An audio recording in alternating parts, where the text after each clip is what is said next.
So in your forward roll, I'm looking for your feet and knees together. You're keeping your body in a tight ball. You want to make sure your knees are connected to your chest the entire way through.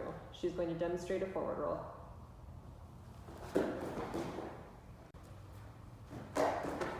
For our backwards roll, we're looking for the same things as the forward roll. Our knees and feet are together. You want to make sure that your hands are placed on both sides, right beside your head. You're going to push over with even force and the legs shoot straight over the head.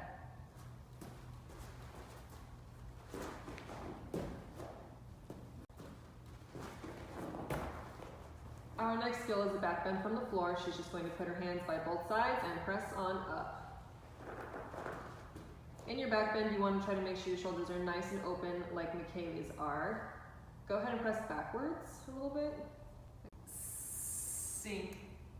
Yeah. You want to make sure that your shoulders are nice and open. You're pressing your body forward. You're getting a nice stretch in.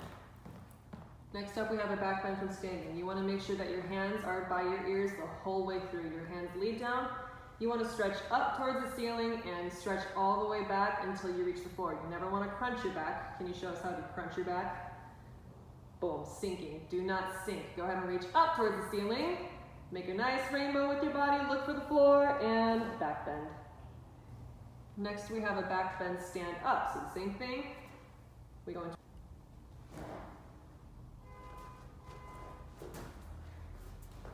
Next up, we have a cartwheel. In our cartwheel, we are going to step forward with one leg, whichever leg you are comfortable with. Your arms are up right by your ears, just like every other skill in tumbling. You want to make sure your arms are completely by your ears the entire time. Just going to press off and kick over. Arms up. And notice she finishes the way that she came from. Go ahead and do another cartwheel. Her body is one, not like this. Crunch on the side, leave your hands on the floor. You want to keep your body in one piece the whole entire time.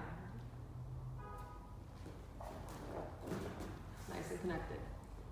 Next, we have our handstand. You want to make sure that your body is completely in line. McKaylee's going to put her arms up for me. A little more up, a little more. That's how she wants to be upside down. Her hands are in line with her shoulders. Her hips are in line with her shoulders and her feet.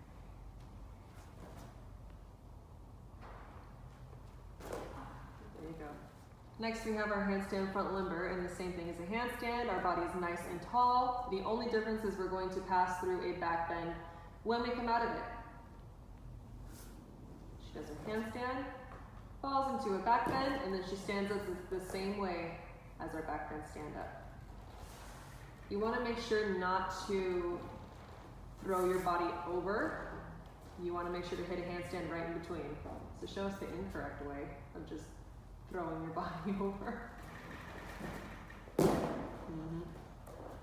That is not correct. You want to make sure you hit a handstand first. The only difference is the way you're coming out of your handstand.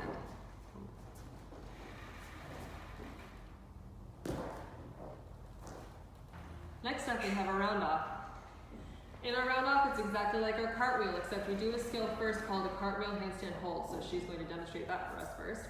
She does a cartwheel, squeezes your legs together, and then she and we snap down. And as she snaps down, notice how her arms come up at the same time her feet come down. She does not leave her hands on the floor. It's the same thing as a round off. She's going to skip and reach as far as she can. It's a cartwheel handstand snap down. Notice her body's nice and connected.